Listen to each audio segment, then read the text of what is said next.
Kaima was adamant. She insisted she would swim for just a short while.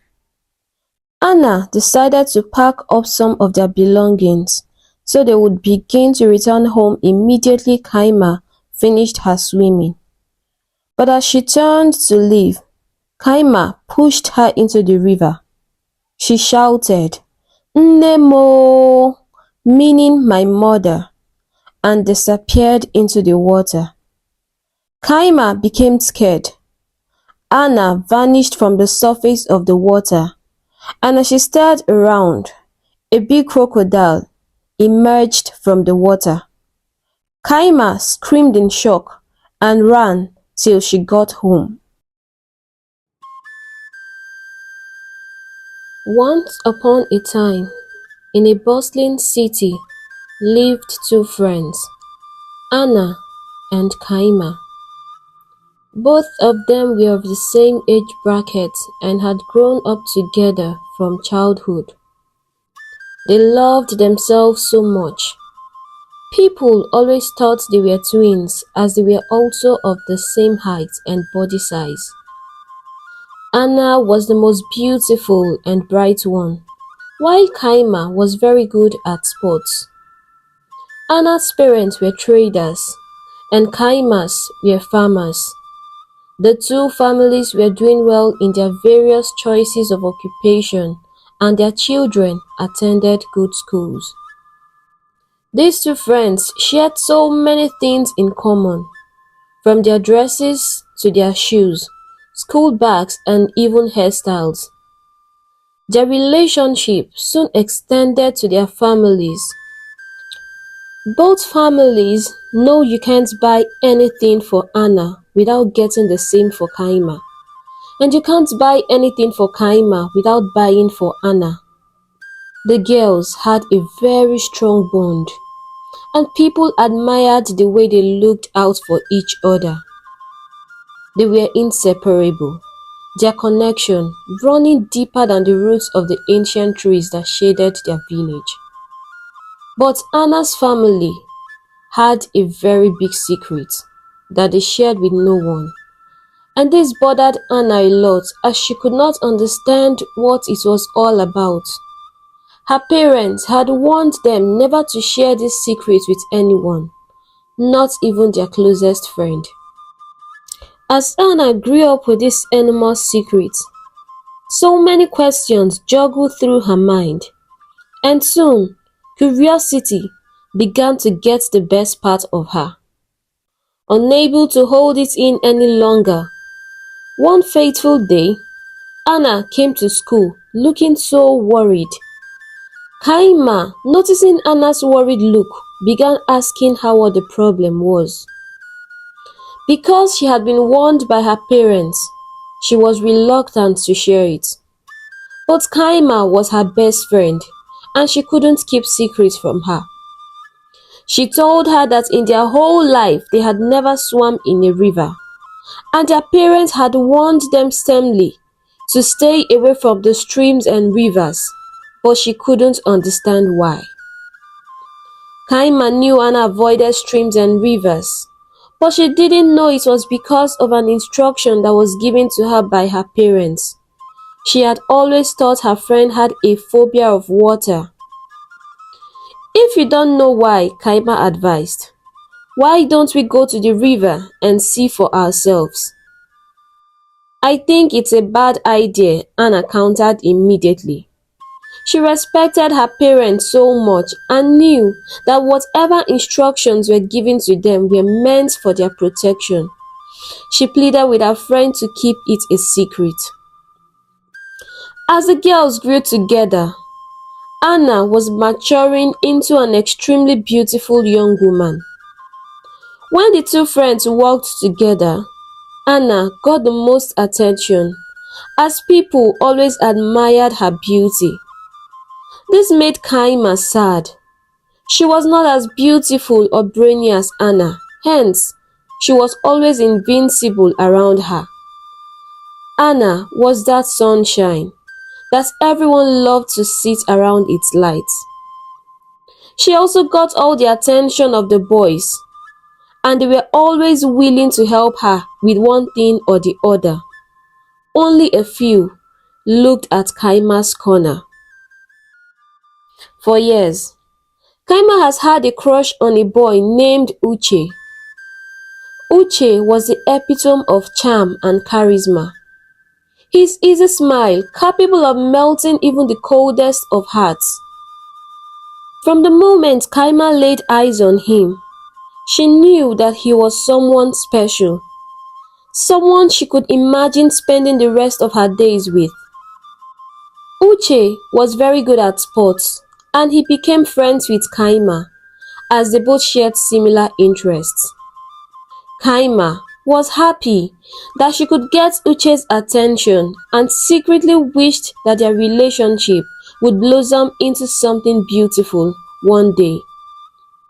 But fate, it seemed, had other plans, for Uche's affections lay not with Kaima, but with her dearest friend Anna.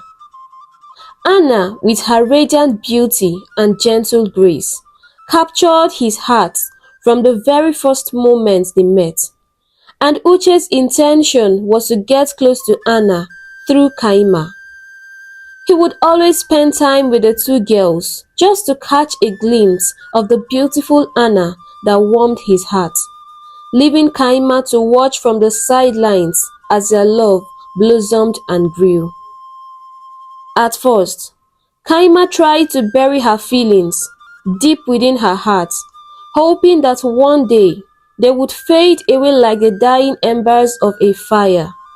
But no matter how hard she tried, she couldn't shake the ache that gnawed at her soul, the pain of unrequited love burning like a constant flame within her. As days turned into weeks and weeks into months, Kaima watched as Uche and Anna's relationship flourished, each tender moment between them like a dagger to her heart. Deep down, Kaima couldn't help but wonder, would there ever come a day when Uche would see her for who she truly was? Would he ever come to realize that the love he sought had always been by his side all along, waiting patiently for him to open his eyes and see it? Kaima began to harbor negative thoughts towards her friend Anna. Why does it always have to be her? She was the beautiful and intelligent one. She had the most attention, and everyone loved and cherished her. She got the boys and all the praises, and now Uche. She, Kaima, was always behind the scenes, and Anna's presence around her always made her look small. She began to develop resentment and hatred towards Anna. And as the days grew, her hatred for Anna also grew. Her heart swelling with pain each time she saw her together with Uche. Unable to suppress this fire that was building up in her soul, she began plotting to destroy Anna, but still pretended to be friends. The free-minded Anna was unsuspecting. She never knew her friend had feelings for Uche and loved him so much. He was kind to her and had the most charming personality. Kaima began to plot how to destroy Anna and decided she was going to use her secret against her. One Saturday afternoon, she pleaded with Anna to escort her to the river as she needed to wash some clothes. Anna refused, reminding her of her parents' warning, but Kaima, who had a way of getting Anna to do her bidding, convinced her, assuring her that they wouldn't swim but would just wash and go home. Kaima's plan was to push her into the river and see what would happen in return. Within her, she hoped Anna would vanish and never return. When they got to the river, the sun was at its peak and no one was at the river. The unsuspecting Anna was scared, but Kaima encouraged her not to be. "I'm here with you," she said to her. "You need not be afraid." They started washing the clothes together as they chatted away. Unknown to Anna, Kaima harbored a very wicked plan. After they were done washing, Kaima said she wanted to swim. as she was feeling hot. Anna was becoming uncomfortable and insisting they go back home immediately. Kaima was adamant. She insisted she would swim for just a short while. Anna, giving up, decided to pack up some of their belongings so they would begin to return home immediately Kaima finished her swimming. But as she turned to leave, Kaima pushed her forcefully into the river. She shouted, "Nemo," meaning my mother, and disappeared into the water. Kaima became scared. Anna vanished from the surface of the water, and as she stared around, a very big crocodile emerged from the water. Kaima screamed in shock and horror and ran till she got home. She rushed into her room and shut the door, her whole body shaking with fear, as she couldn't get the image of the crocodile out of her head. She wondered if Anna was a crocodile. No, it couldn't be, she thought. Or was that why her parents shielded them from going to the river? Throughout that evening, she was restless. Guilt washed over her as she laid on her bed. As dusk approached, Anna's parents started getting worried. She had left home since morning and was nowhere to be found, unlike her. Anna never stayed out late. As darkness covered the sky, they decided to check if she was at Kaima's. Kaima was still locked up in her room when Anna's parents arrived at her house. Her mother came to her room to call her. She got downstairs to see the worried faces, eagerly looking up for a positive response. Guilt drove harder into her conscience. She opened her mouth to talk, but couldn't utter a word. She was scared of saying the truth, as she didn't know what they would think of her. "Did you see Anna?" her mother asked this time. Guilt was written all over her, and they all could bet she knew something. "No," she said. "I haven't seen her today. I was even angry she didn't come as we agreed. We had a team assignment to do." Anna's parents had no reason to suspect Kaima, so they bought into her lies. The two families searched the whole town for Anna. It was getting late, and they had to return home after a fruitless effort. No one could sleep that night. Kaima kept on having nightmares and screaming all through the night till her mother joined her in the room. The news of Anna's sudden disappearance spread throughout the town and even in the school. Uche was so worried and kept on asking Kaima about Anna. This irritated her the more, and she silently wished Anna would perish wherever she was. Anna's parents were in deep sorrow and pain. Her father finally decided to consult the oracles after a futile search to know her whereabouts. Chima, Anna's father, embarked on a sorrowful journey to their ancestral village, Oma, where life unfolded amidst tranquil waters, as Oma was surrounded by water and navigated predominantly by the gentle glides of boats. His purpose: to seek solace and guidance from his father. As he recounted the harrowing tale of Anna's mysterious disappearance, a weighty silence enveloped the room, broken only by Okonkwo's reassurance. "Fear not, we shall seek counsel from Oji tomorrow. I have faith we will uncover her whereabouts." With the dawn of a new day, the two sought the wisdom of Oji within the sacred confines of his shrine. Yet, upon their arrival, Oji's laughter echoed off the walls, perplexing Chima, Anna's father. What joke could possibly exist in such dire circumstances?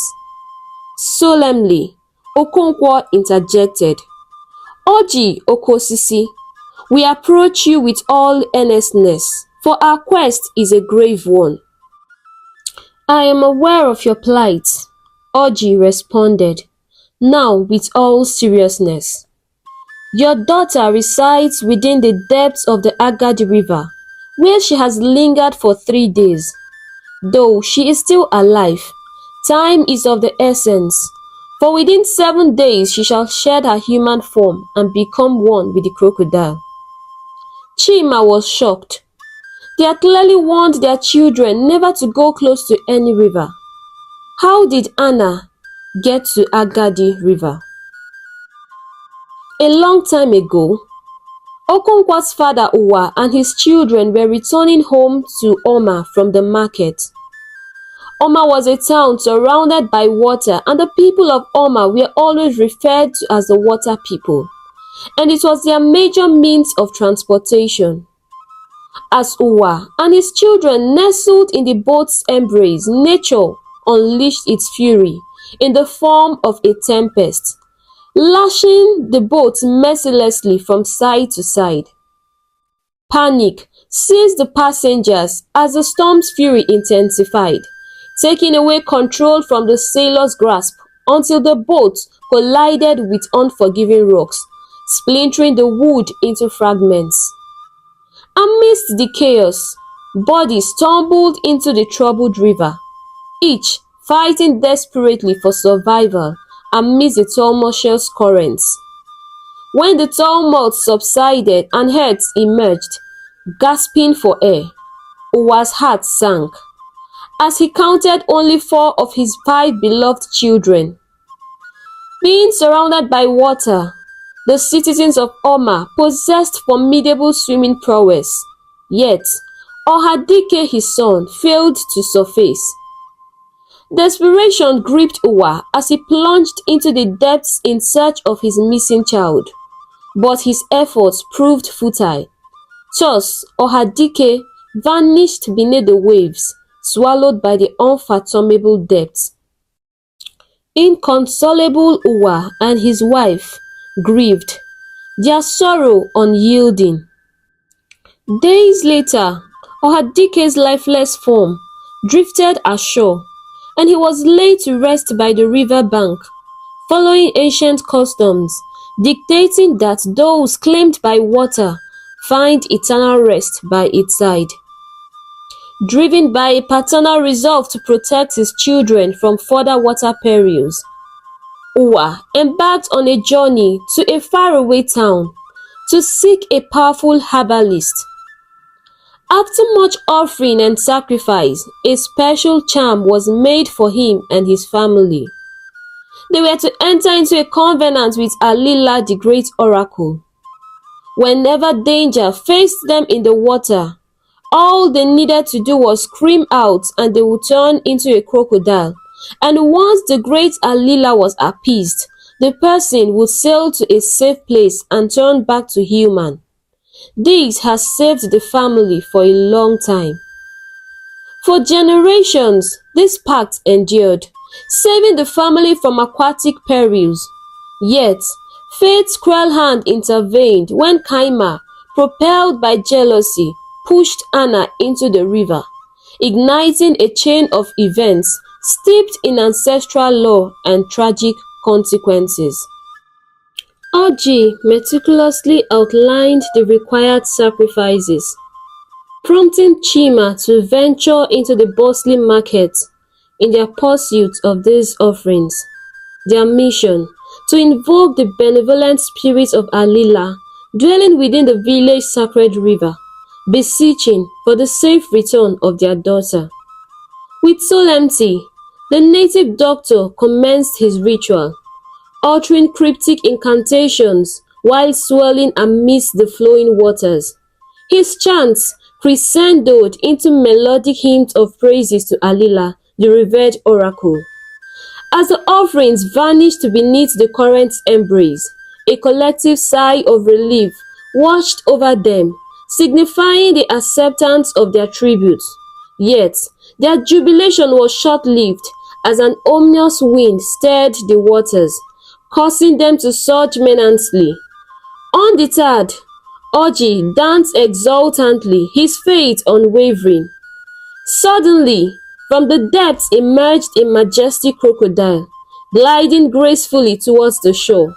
With a powerful transformation, the creature morphed back into human form, revealing Anna, frail yet alive. In a rush of gratitude, Chima retrieved his daughter from the water's grasp. He was so happy that his beloved daughter was still alive.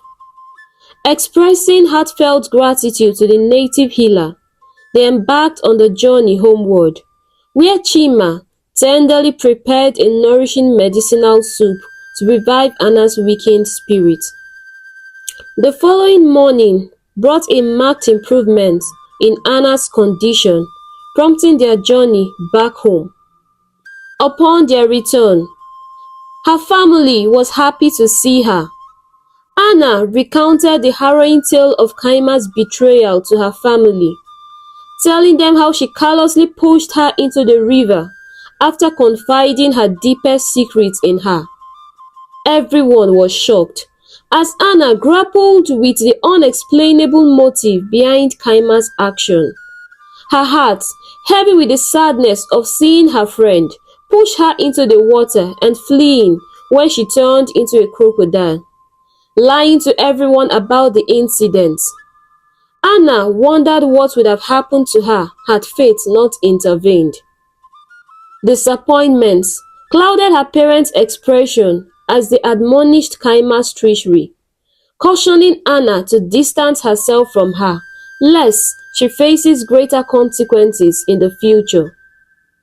The evening cast a somber tone as Kaima, sorry and tearful, sought forgiveness in the presence of Anna and her parents. Shock and dismay filled the air as she confessed her misdeeds and the motivations behind her actions. Her parents couldn't hide their disappointments at her actions. Despite Anna's compassionate nature, the bond of friendship had been irreparably fractured. Though forgiveness was granted, trust was a commodity reserved for safer harbors. Kaima's repentance was acknowledged, yet the spectre of betrayal loomed large, forever altering the dynamics of their friendship. Uche was so happy to see Anna, and their bond grew stronger as their relationship blossomed.